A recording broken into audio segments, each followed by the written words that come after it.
1 2 1 2 1 2 1 2. Hello, hello, hello, hello. Are all these on, guys? Yep, I turned the mic. You heard him? 1 2 1 Yeah, 2. she got you. All right, perfect. We're gonna tell her we're doing the president first and then news. Presidents first and then. All right, you want to come over here? Yep, here you go. So I'll just do a quick introduction and then we can just start talking about everything that. Whatever you want to ask me. Yep. Just go ahead. Perfect. Are you ready? Yep, we're ready. All right, Caitlin, let me know when it's going and I'll give them a little cue.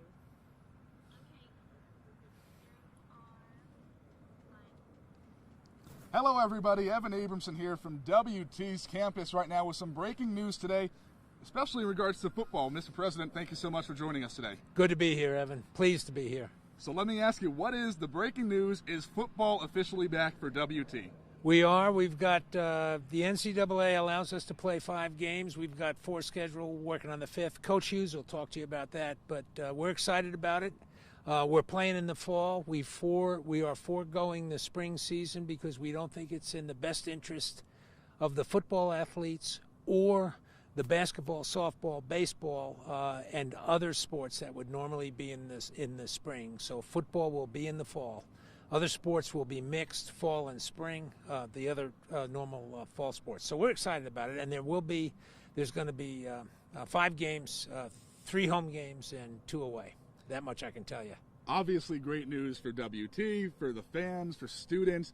And that was one of the big hitting points that you had in that video that you put out, talking about how it's really about giving students a full experience of being at college. Talk a little bit about that and what this means for them. Okay, well, and you're right. You're absolutely right. This does help flesh out the experience of college life. And we're not doing this in a cavalier fashion. Coach Hughes, Michael McBroom, our AD, and all the other assistants and associates and so on and so forth have worked diligently, and we have a safe season planned. We will absolutely be careful. We'll do all the testing. We'll run all the protocols. And if things come up bad before a game, we cancel the game.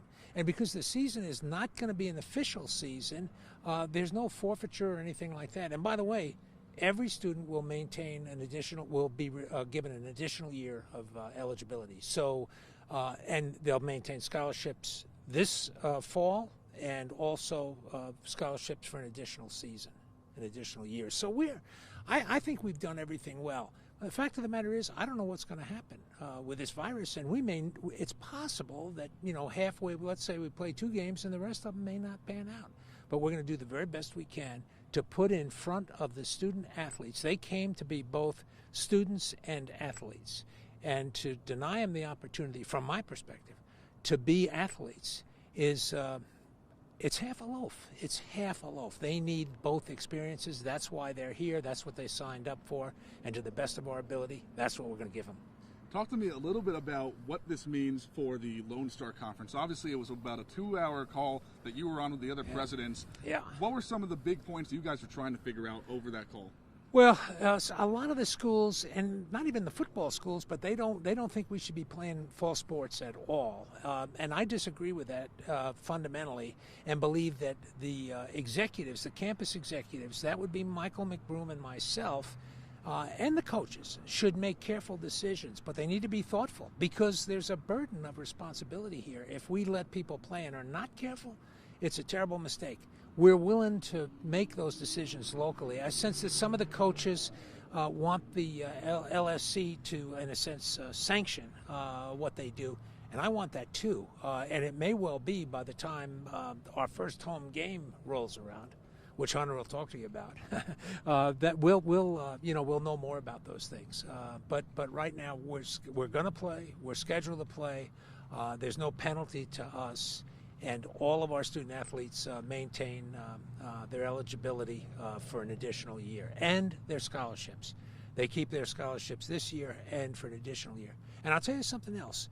If a student athlete on the football team says, I'm not sure it's good for me to play. I live with my grandmother, and she's elderly, and if I go home and I've been exposed to the coronavirus up here, it could be dangerous. That student sits out. They still maintain their scholarship.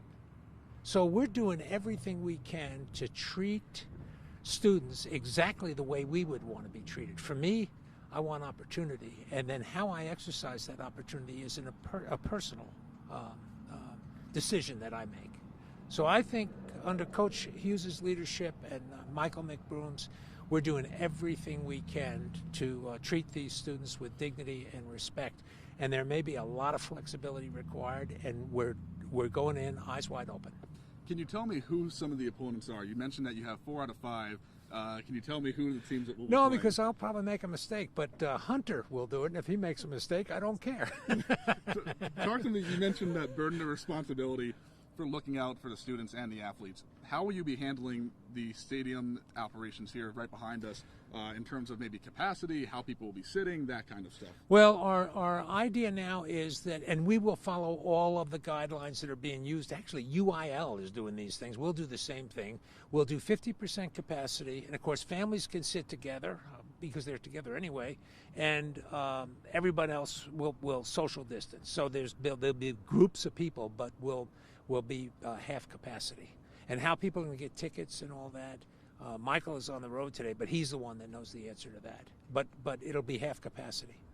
And some people have asked me, and they may have asked you, about tailgating. We're not finished with that yet. We have to figure out what to do, but we're going to try to make this as much of a traditional game day experience, paying attention to all of the health issues and safety issues. We're going to do everything we can to make it enjoyable for the fans. So I know you can't tell me the opponents right now. That will be Coach Hunter Hughes. But can you tell me when football is returning to WT? It's returning right now. We're practicing. We're getting ready to start practice. They're conditioning.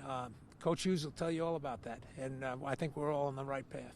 How about the first game? When is the first game for WT? Coach Hughes will tell you all about that. I can't, to tell you the truth, I can't remember. There's been so many dates flying around, but it's in October, I believe, and Coach Hughes will fill you in on that. He's got all the answers. My last question for you, and this might be the hardest one yet.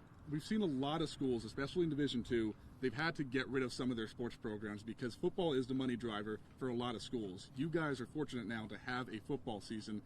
Will this help other sports programs here at WT survive? I think it will, because there's a lot of energy associated with football, with all of the sports and all competition.